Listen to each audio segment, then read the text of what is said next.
Este cráneo pertenece a un ser humano moderno, a alguien parecido a ustedes o a mí. Murió aquí, en África, hace unos 100.000 años. Fue uno de los primeros de su especie y no cabe ninguna duda de que es un pariente lejano nuestro. Es extraño sostener este cráneo en la mano y pensar que es de una persona. Me pregunto cómo era, cómo vivía, si su vida fue muy dura, qué pensaba de ella y cómo concebía el mundo.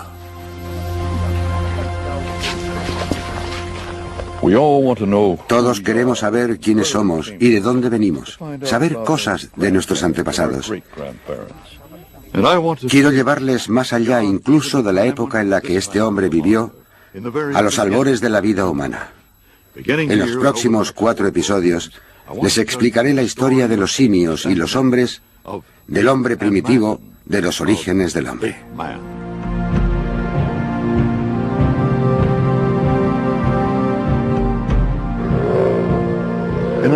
Todos conocemos ya la historia de los dinosaurios, la criatura de mayor éxito de la Tierra.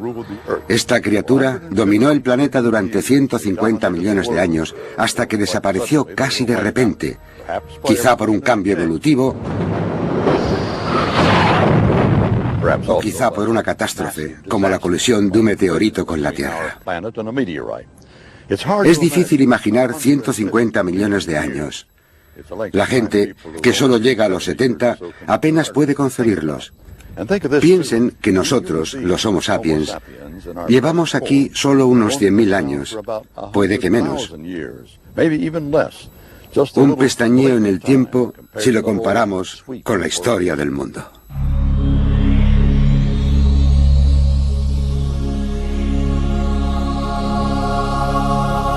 Los comienzos de la vida en la Tierra se remontan a más de 3.000 millones de años.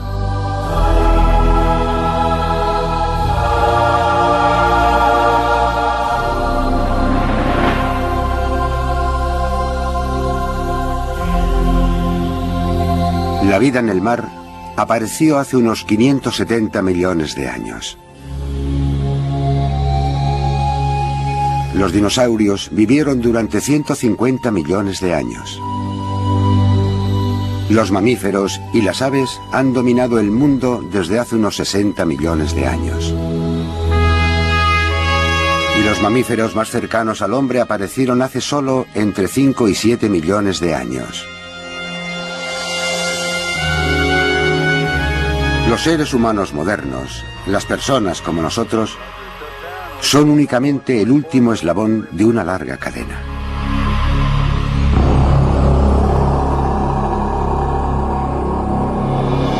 Nuestra historia empieza con nosotros, los Homo sapiens. Los humanos pensamos que todo lo que hubo antes de nosotros fue solo una etapa en el camino.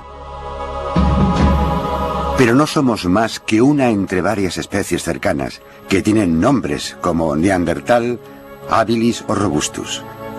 Algunas sobrevivieron 1 millón de años o más. Si descubrimos por qué se extinguieron, sabremos más sobre nosotros.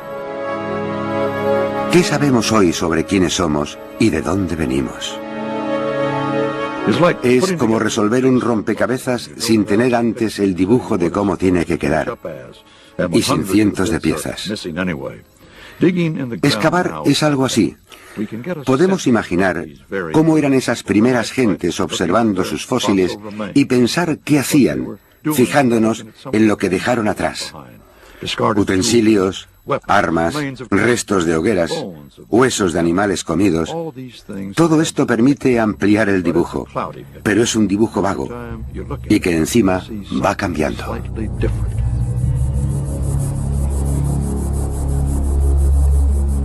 Uno de los lugares más estudiados son las cuevas que ocuparon nuestros antepasados. Los hallazgos de fósiles no son comunes, pues tras miles y miles de años se conserva bien poco. Imagínense cómo sería si dentro de miles de años los futuros historiadores tratasen de descubrir cómo somos a partir de las cosas que hayamos dejado esparcidas por ahí, o al menos por aquellas cosas que no hayan sido destruidas.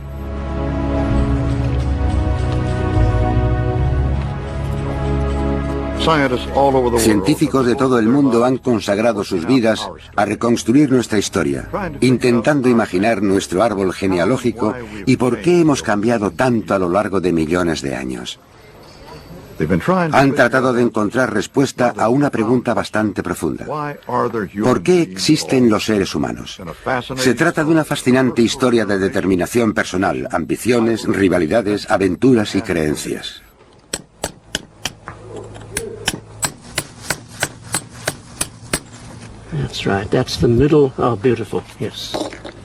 ¿Por qué investigamos nuestro pasado con tanta pasión e intensidad? Los mamíferos son animales curiosos. Sienten curiosidad por su hábitat, por otros animales. Los humanos quizás seamos los más curiosos. Y es una pasión constante por ser capaz de contestar o de buscar una respuesta a preguntas como ¿de dónde vengo? ¿Cuál es el sentido de mi existencia? ¿A dónde voy?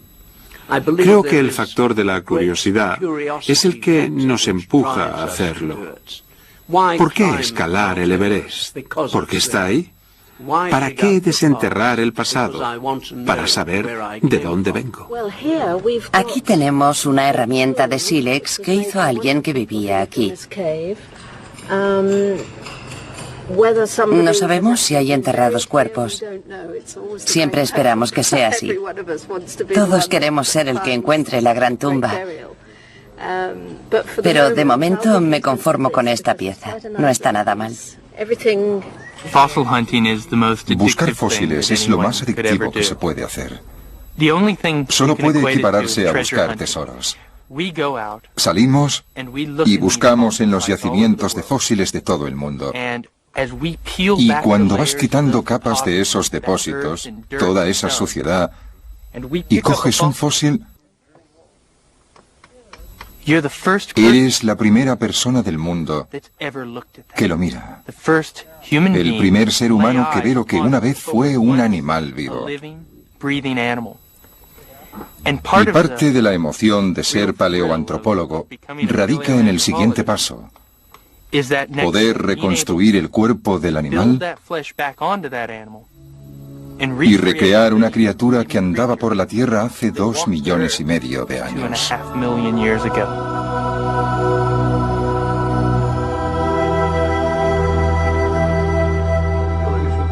Vamos al estrato siguiente. Recordemos que, por lo general, a medida que cavamos, retrocedemos a épocas anteriores. Vamos atrás en el tiempo, en nuestro propio pasado, en el estudio de nuestros antepasados. Cómo esta gente cambió de comportamiento y si esos cambios fueron el resultado de un cambio climático, un cambio medioambiental, un cambio en la disponibilidad de recursos, etc. Ahora estoy en la superficie actual y bajo mis pies hay una mezcla de escombros mineros y fósiles causada por las actividades mineras. Si bajo aquí, me sitúo en el techo de la cueva antigua. Estos son 2 millones de años de escombros en capas finas colocadas encima del techo de dolomita. Cuando desciendo a la parte de abajo, estoy dando un salto atrás en el tiempo de 2 millones de años en un instante.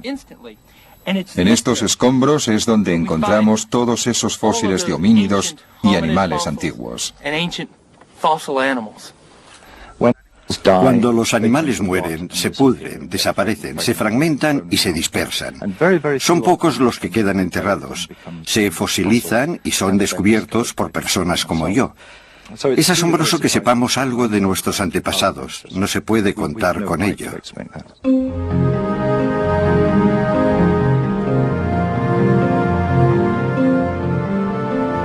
En la década de 1970 nadie podía contar con descubrir los restos más extraordinarios jamás encontrados. Esto es una reproducción de Lucy. Es una prueba muy importante de la evolución humana. Es el 40% de un esqueleto femenino y tiene unos 3,2 millones de años. Se trata del antepasado fosilizado más antiguo y completo que tenemos. Es todo un récord.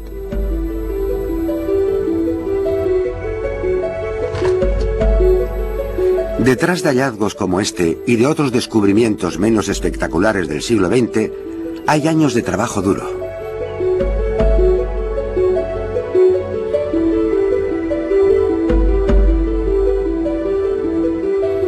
Es necesario escudriñar minuciosamente el terreno. Pero muchos años de un tipo distinto de investigación han ofrecido pruebas del pasado a partir de otra fuente. Hay un viejo mito que la única forma de saber cosas sobre el pasado es a través del pasado, es decir, mediante los testimonios fosilizados. Yo siempre he sostenido lo contrario, que la mejor prueba del pasado se encuentra en el presente, porque tenemos más cosas del presente, podemos trabajar con él y observarlo.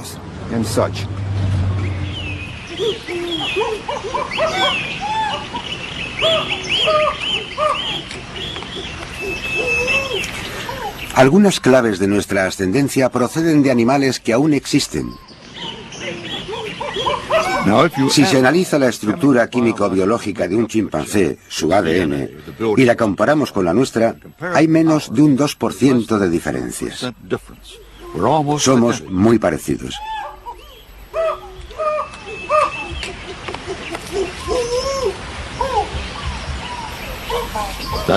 Esa minúscula diferencia significa que estamos muy emparentados.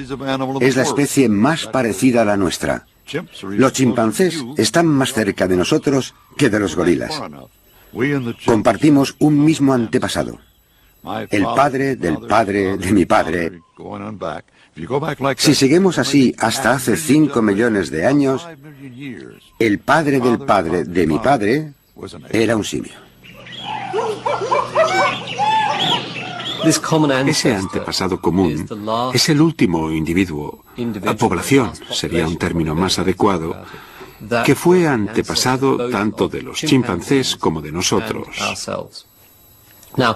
Sabemos que esa población existió, porque cuando examinamos la genética de los humanos y de los chimpancés, cuando observamos nuestra anatomía, nuestro aspecto, vemos que somos especies muy cercanas. Así que en algún momento hemos compartido un antepasado que no ha compartido ninguna otra especie que siga existiendo. C, A, G, C, T. El ADN es un código que puede leerse. Uno puede leer el ADN de las personas y los chimpancés y puede compararlos. C, A, G, T. Lo que yo hago es comparar los ADN de los humanos, los chimpancés, los gorilas y otros primates entre ellos. Lo que he descubierto es que los humanos y los chimpancés tienen solo un 1,7% de diferencias. En cambio, entre un chimpancé y un gorila, o entre un humano y un gorila, hay una diferencia del 1,9%. Se puede ver en qué se distinguen y calcular cuándo surgieron las diferencias. En nuestro cuerpo hay un reloj y con él leemos nuestra historia. Lo hacemos para ayudar a los especialistas a interpretar los testimonios fosilizados y, probablemente, utilizando el reloj molecular, podemos conseguir datos lo suficientemente precisos para responder la mayoría de las preguntas. Creemos que el último antepasado común de los chimpancés y los humanos vivió hace 7 millones de años, mientras que el último antepasado que los humanos compartimos con los gorilas existió hace 8 millones de años. Nuestro último antepasado común con los orangutanes vivió hace 16 millones de años. Los chimpancés y los gorilas comparten cosas porque tienen un antepasado común que también era antepasado nuestro. Por tanto, lo que tienen en común lo tuvimos nosotros en común con ellos en una época en la que no había chimpancés, gorilas y humanos, sino un solo linaje. El último antepasado común seguramente se parecía más a un chimpancé que a un humano. Sería del mismo tamaño que un chimpancé, es decir, de unos 40 kilos. Viviría en hábitats semiforestales. Se movería trepando y subiendo a los árboles. Y probablemente practicaba la marcha bípeda en los árboles y quizás en el suelo, para ir de un árbol a otro. Pero puede que no lo hiciera con la especialización que observamos en el chimpancé actual.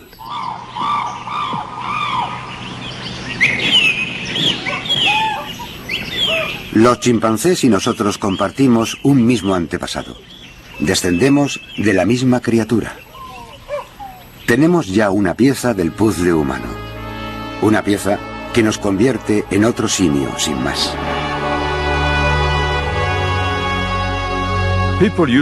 Antes se creía que lo importante era descubrir todos los detalles del árbol genealógico, encontrar los eslabones perdidos entre nosotros y los simios.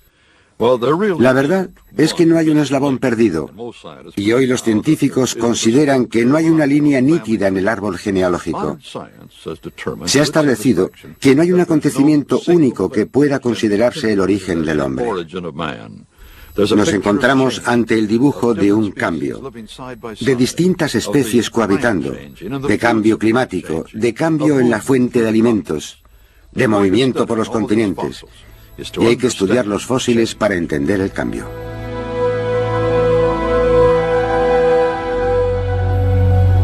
Los primeros humanos antiguos fosilizados se encontraron en la década de 1850, cuando Charles Darwin publicó El origen de las especies. La ciencia de la evolución humana es reciente y siempre ha querido saber de dónde venimos.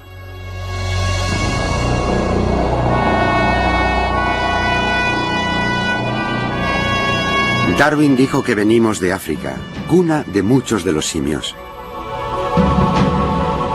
Y en el este de África encontramos el Valle del Rift, uno de los mayores centros de cambio, de bosques, de formación de montañas, de volcanes. Pero al principio los hallazgos de fósiles parecían sugerir que habíamos surgido en Asia. Así pues, ¿de dónde venimos? Una de las primeras pistas importantes apareció en Taung, en Sudáfrica. Aquí está el fósil auténtico, a buen recaudo y bajo llave.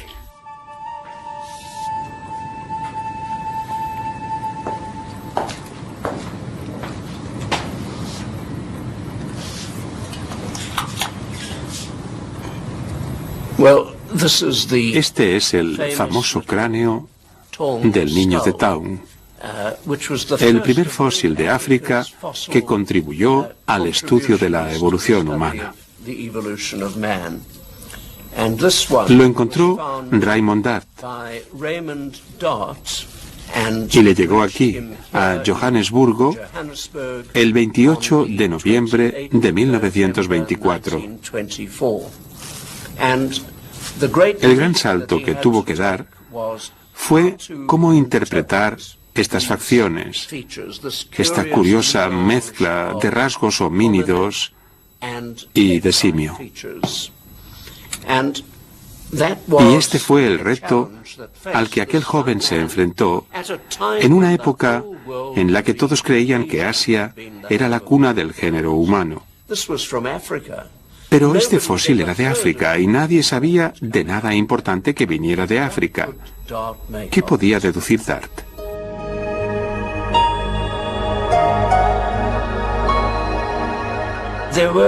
Hubo 4 rasgos que le llamaron la atención y que le llevaron a pensar que no era un simio africano normal. Los dientes parecen humanos, el cráneo también, y la postura de la cabeza al final de la columna vertebral indica verticalidad. Tenía estos elementos que apuntan a una condición homínida. Pero el tamaño del cerebro, no mayor que el de un chimpancé, apuntaba a su afinidad con los simios. No era ni una cosa ni otra. Lo llamó Australopithecus, una criatura que básicamente era un simio, pero que presentaba varias características que iban ya en una dirección humana. Estaba al borde de la humanidad, pero aún no había cruzado el umbral.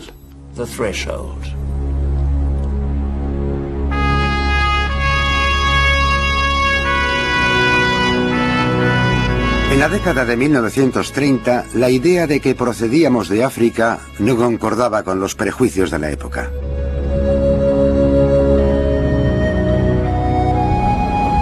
Mucha gente no quiso aceptar lo que el niño de Town les estaba diciendo. Algunos afirmaron que el cráneo de un bebé no demostraba nada. Pero en Sterkfontein, también en Sudáfrica, salieron a la luz más pruebas. 20 años después de que se encontrase el niño de Town, Robert Broom, gran amigo de Dart, descubrió el cráneo de una hembra adulta. La llamaron señora Pless. Aquí es donde, en 1947, Robert Broom encontró a la famosa señora Pless. Un cráneo bonito, completo, al que solo le faltaban los dientes. Por lo demás, no estaba deformado y se conservaba a la perfección.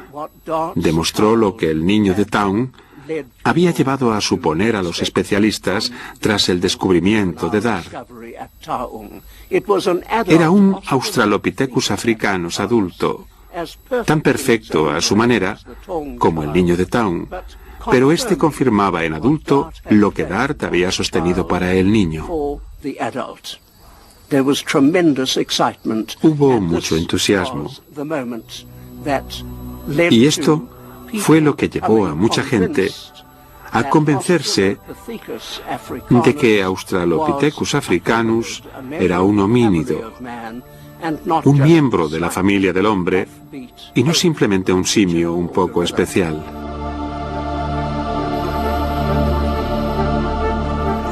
Para situar a esa nueva especie hay que remontarse como mínimo a 2,5 millones de años. Parece que caminaban erguidos, por tanto, eran homínidos. Y no hay ninguna duda sobre dónde vivían.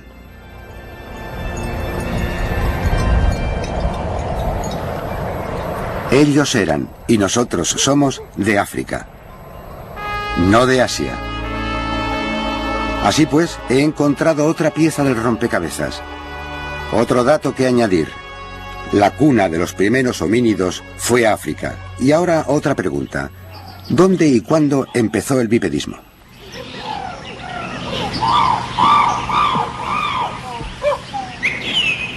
En los árboles, los chimpancés siguen moviéndose a 4 patas, subiéndose a las ramas, caminando por el suelo, utilizando los brazos como piernas.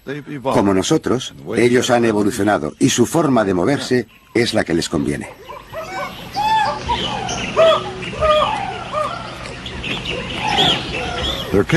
Y llegó ese momento decisivo en el que los descendientes de los simios empezaron a moverse con solo 2 pies, algo clave para ser humano.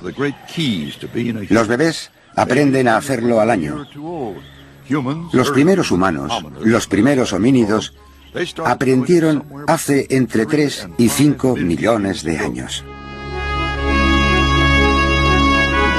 En la región de Afar, en Etiopía, hubo mucho entusiasmo en la década de 1970, cuando científicos americanos y franceses presentaron un hallazgo importantísimo.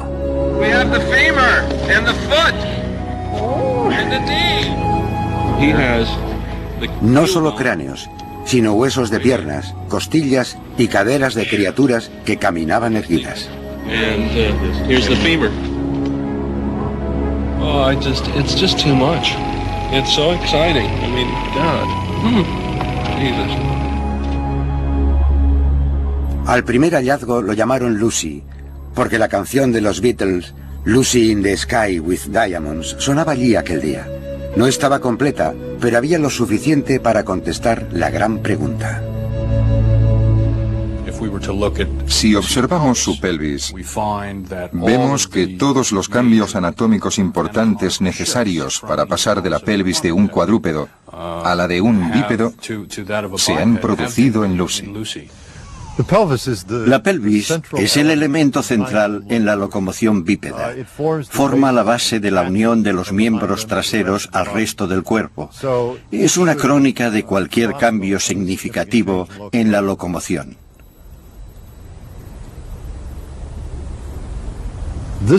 Esta pelvis es de un chimpancé y se parece a la pelvis de la que habrían evolucionado los antepasados de Lucy. Este hueso, llamado ilion, es muy ancho y plano. Este elemento central, el sacro, es muy largo y estrecho. En general, es una pelvis larga y estrecha. Así son las pelvis de los cuadrúpedos. La pelvis del humano moderno es distinta, y uno puede ver que la pelvis de Lucy tiene todas las características anatómicas modernas.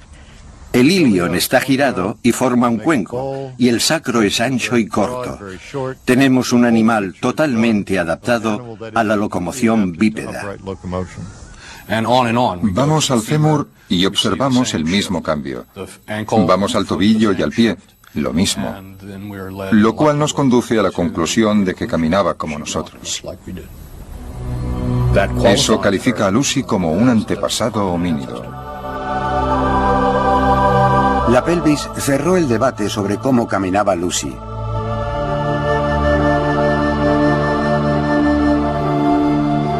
Le pusieron un nombre de especie nuevo, Afarensis, el primate de Afar.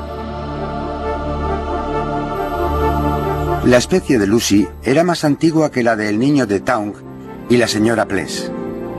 Ella y los suyos caminaban erguidos hace más de 4 millones de años.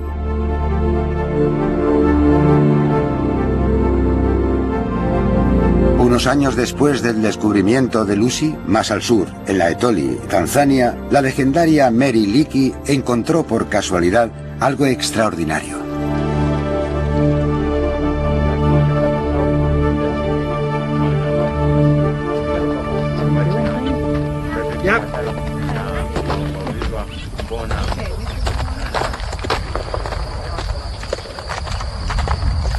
Estas huellas las hicieron personas que caminaban erguidas, sobre 2 pies, hace unos 3 millones y medio de años.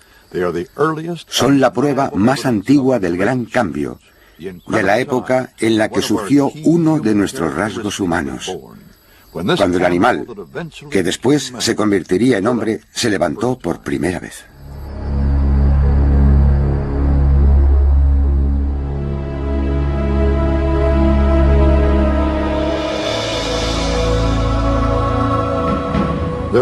Eran 2, caminando por la margen del río, quizá con un niño, hace 3 millones y medio de años.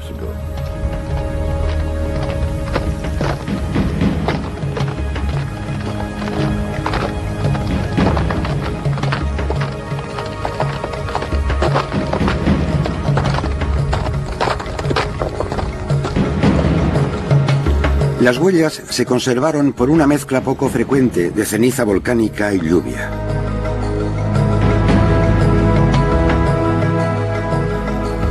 Incluso pueden verse las gotas de lluvia en la ceniza y las huellas de otros animales que pasaron por aquí aquel día de hace millones de años.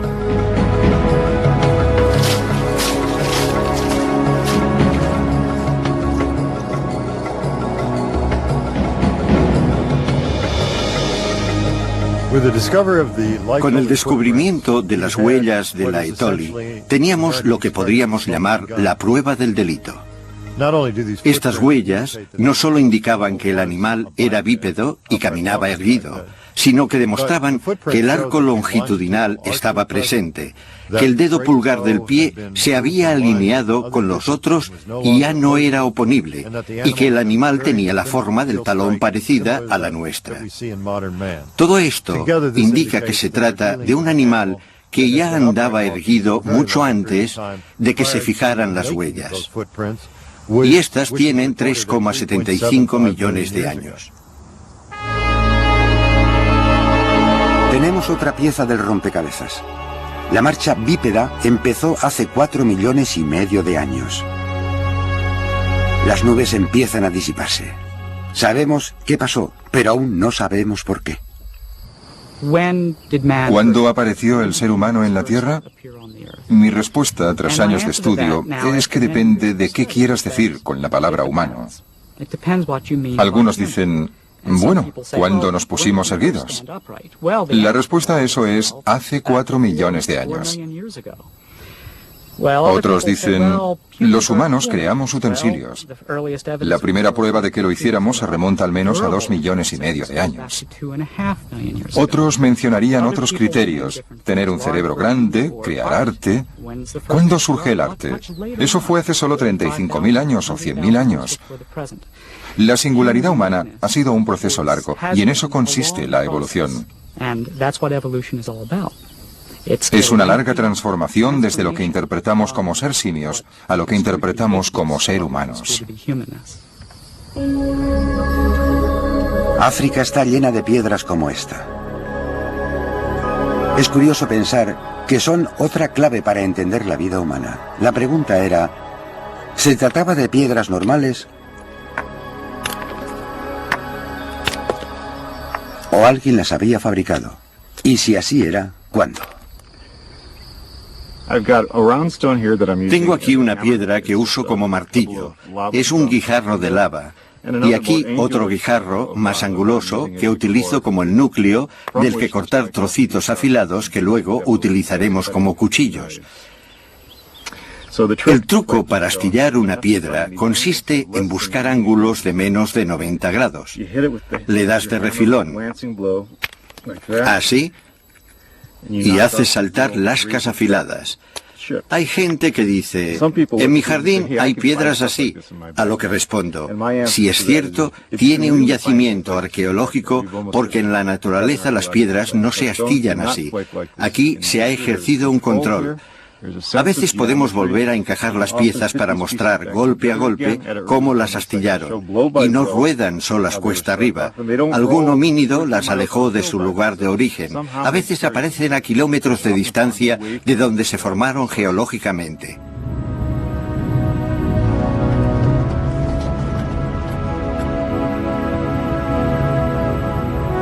En la década de 1920 se encontraron muchos utensilios de piedra por el este de África. En la garganta de Olduvai era evidente que habían vivido los homínidos. Pero hasta 1960 no se descubrieron nuevos tipos de homínidos hallados por la familia Leakey. Estos hallazgos plantearon la relación entre los utensilios y los nuevos fósiles.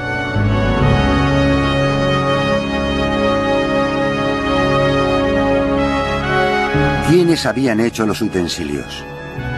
¿Hubo un primer hacedor de herramientas? Si los utensilios y los nuevos homínidos estaban relacionados, entonces teníamos una especie nueva. ¿Cómo llamarla?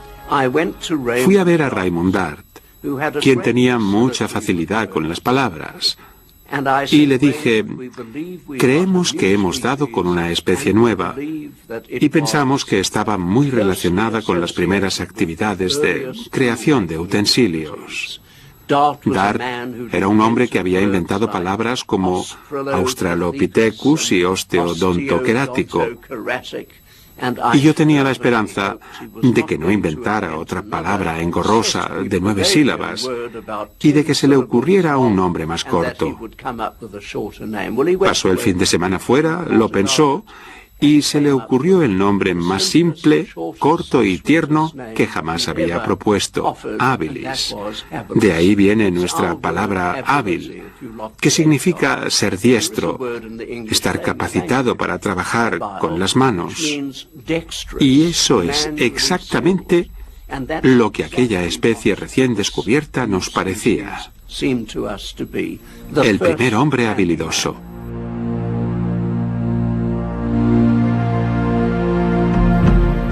El problema era que la relación entre los fósiles y los utensilios no era directa.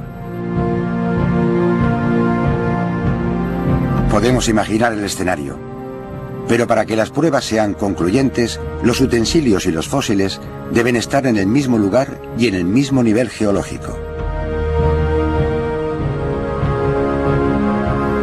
La respuesta no llegó de la garganta de Olduvai, sino de Sudáfrica, a casi 2000 kilómetros.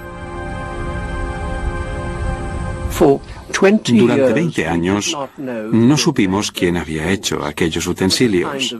Era como una novela de Agatha Christie. Teníamos el cuerpo del delito, pero no sabíamos quién había realizado los utensilios. Pero en 1976, Alan Hughes encontró en esta misma fosa estos dientes. Estaban desgastados de una manera distinta a la habitual en la dentadura de un hombre simio. Era justo lo que el difunto doctor Louis Leakey y yo habíamos estado buscando en la garganta de Olduvai, en Tanzania. Durante la semana siguiente aparecieron otras partes. Pero había un problema. Todas se encontraron entre el material descalcificado de la fosa. ¿Era la dentadura de la misma época que los utensilios de la pared de la fosa? Necesitábamos encontrar un trozo del mismo cráneo en la pared de la fosa. Y en el octavo día, el 17 de agosto de 1976, encontramos esta parte en la pared de la fosa. Aquí. Esto demostraba, sin ninguna duda, que este cráneo era contemporáneo de los utensilios de piedra y, por lo tanto, era de uno de los fabricantes de estos. Otra pieza del rompecabezas. Ya se fabricaban utensilios hace más de 2 millones de años. Homo habilis, el primer hacedor de herramientas, ocupa ya su lugar en la línea. Otra especie, otro antepasado, más ciencia de la evolución en juego.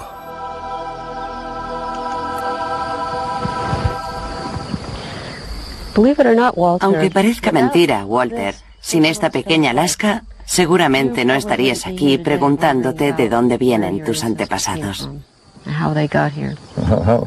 ¿Y qué lugar ocupa esta lasca en mi pasado? Esta es probablemente la idea más importante de la historia de la humanidad, de la historia evolutiva de nuestra especie. Con esta simple lasca, descubrieron todo un mundo de oportunidades. Eran capaces, si se encontraban con reses muertas, de ir directos adentro, atravesar la piel y conseguir carne de calidad sin dificultad.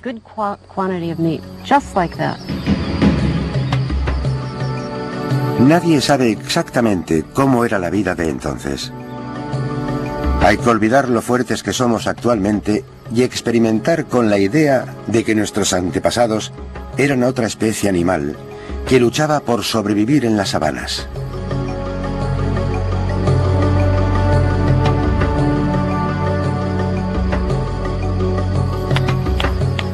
Hemos reunido a un grupo de estudiantes para evaluar ideas sobre cómo pudieron sobrevivir los homínidos.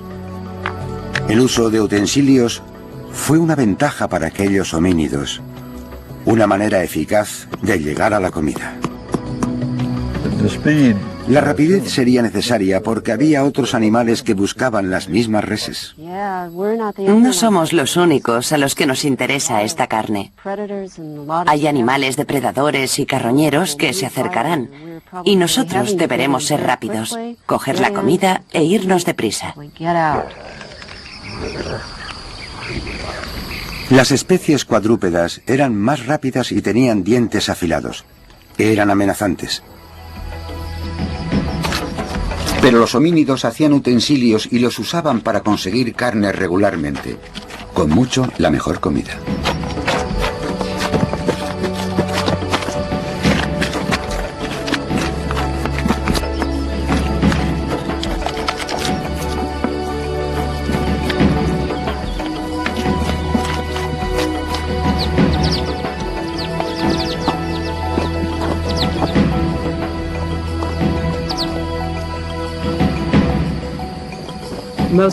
Lo más seguro es que llegaran, cogieran la carne y se la comieran cruda.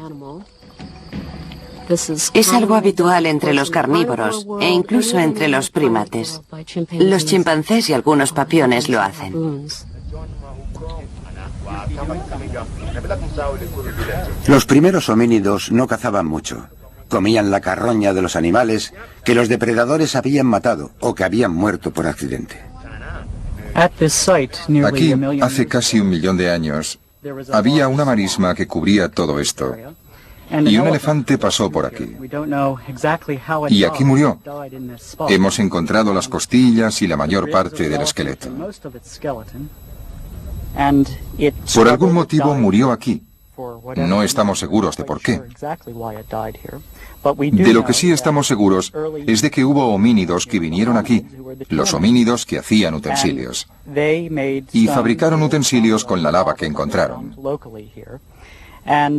Dejaron más de 400 lascas, que entonces eran muy afiladas, alrededor del esqueleto. Al empezar a excavar, pensamos que esto era el matadero del elefante.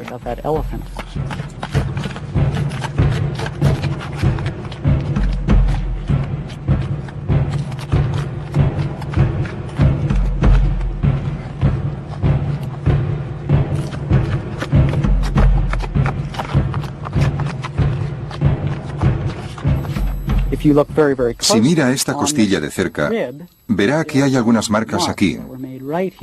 Son marcas antiguas. Creemos que son las del descuartizamiento, hechas con estos utensilios de piedra. ¿Cómo saben que son antiguas? Lo que hay que hacer es examinarlas en el laboratorio. Sacamos moldes idénticos de estas hendiduras y los miramos a través de un microscopio SEM, un microscopio de electrones, que se ha convertido ya en un instrumento básico para ver la marca del corte realizado por piedras en un hueso.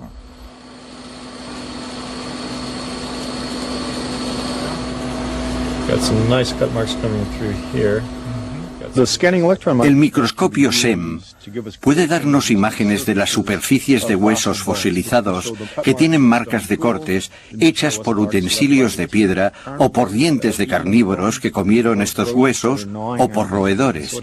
Nos ayuda a entender la historia de los fósiles que encontramos asociados con los utensilios.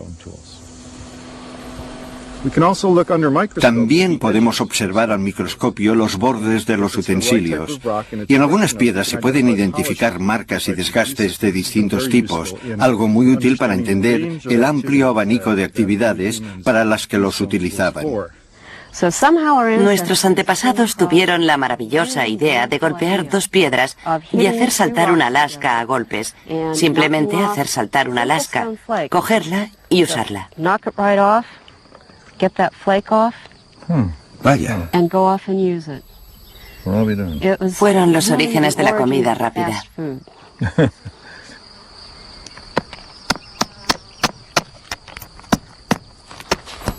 Gracias a los utensilios, la vida les fue bien.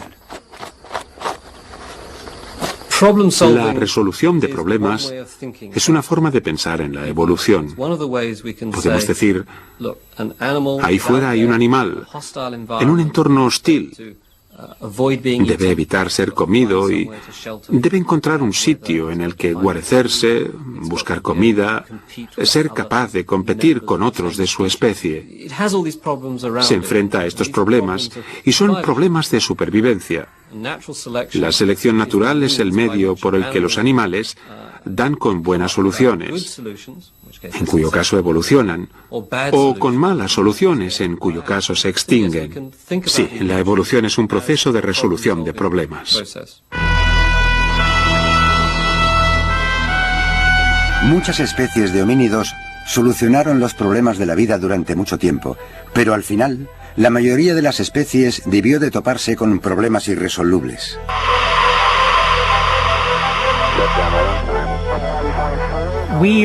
Somos la única especie superviviente. Somos un superviviente. Y no todos los homínidos, no todas las especies de homínidos que conocemos desde hace 2 millones de años, formaban parte del linaje actual.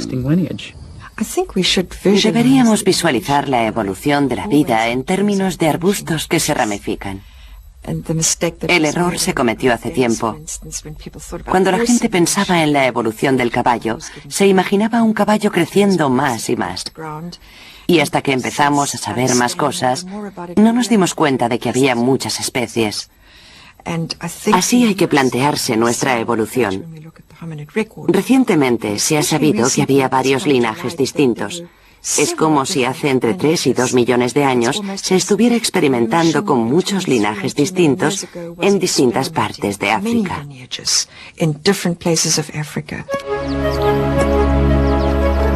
Los utensilios resolvieron algunos problemas. Conseguir comida fue más fácil.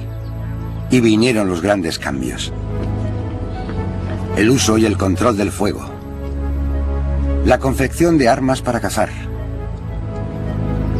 La cocina, la ropa, el cobijo y, más recientemente, hace solo unos pocos miles de años, el cultivo de la comida, la agricultura.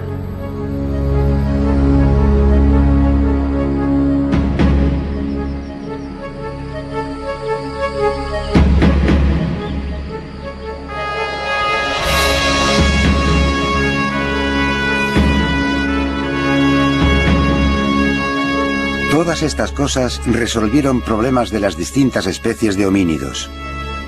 Muchos de estos cambios vitales estaban relacionados con nuestro cerebro, que se ocupa del lenguaje, los símbolos, el arte. Ya tenemos otra pieza del rompecabezas. Son cosas que no encontramos hasta hace 30.000 o 40.000 años, pero forman parte del mismo proceso que empezó con los utensilios de piedra. Ya tenemos algunas piezas clave que nos convierten en lo que somos, pero falta saber por qué.